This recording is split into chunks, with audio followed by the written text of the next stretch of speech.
Hello, sports fan. This is Stephen here with Sports Choice Plus. I'm bringing you the truth about the portal.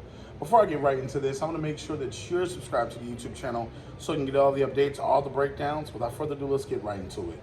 We're going to talk a little about the truth about the transfer portal. This college football transfer portal has turned into free agency, and what you got to realize is the portal is a dark hole where not a lot of people make it out of it.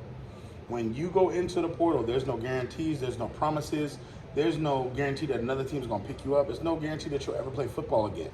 So you got to keep in mind the transfer portal is where higher echelon players should only go. When you're thinking about the transfer portal, a lot of guys, they jump into scholarships or they commit to a college, whether it be for a coach, whether it be for a certain reason.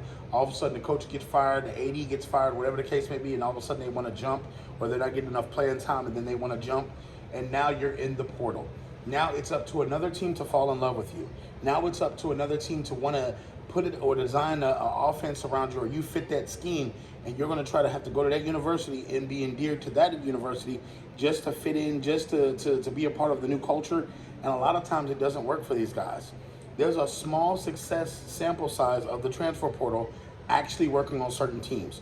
I know that you have teams like Georgia, Alabama, Ohio State. Those guys are selective in who they pick from the transfer portal, so they're not trying to build a team out of there.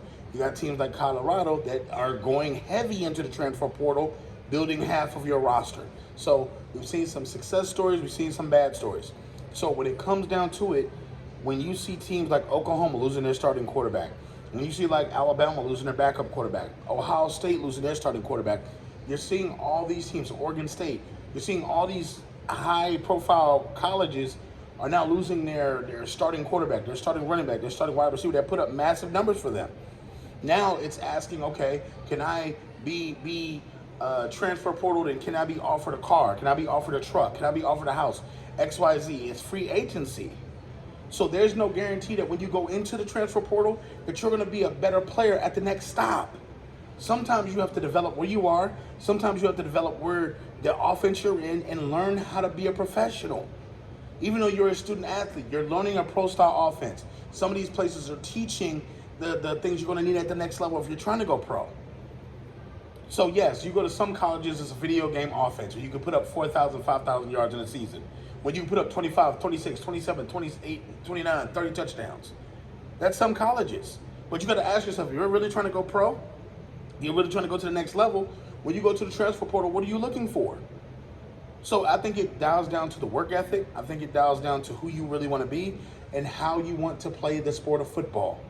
When it comes down to it, every team is not going to be Alabama.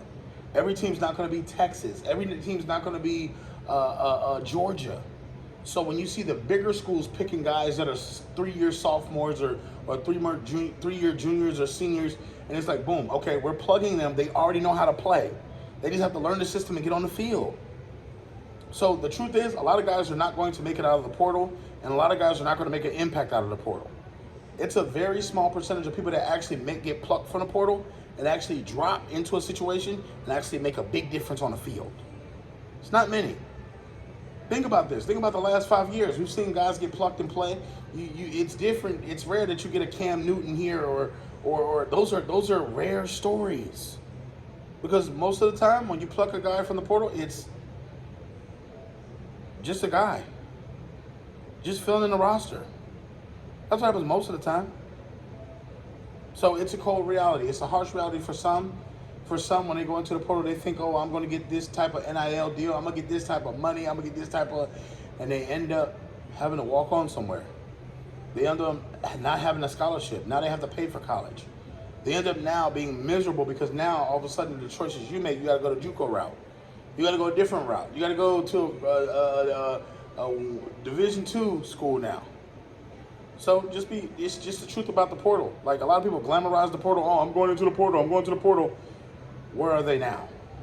Most of these guys are, where are they now? Are they playing in the national championship game? No. Are they playing at the highest level possible? No. You could block your blessing. Simply not being able to compete, simply not being patient, or simply not just buying into a program and really giving it your all. Not everybody's going to be able to start for 4 years. Not everybody's going to get to plug and play and be able to be the starter for 4 years. It's unrealistic. What do you guys think? Do you think the portal's What I'm saying it is, do you think the portal's something different? Because I feel like the portal is a waste of time for some of these guys. So, all you folks get in the comment section, definitely check out Sports Choice Plus, and we'll see you in the very next video.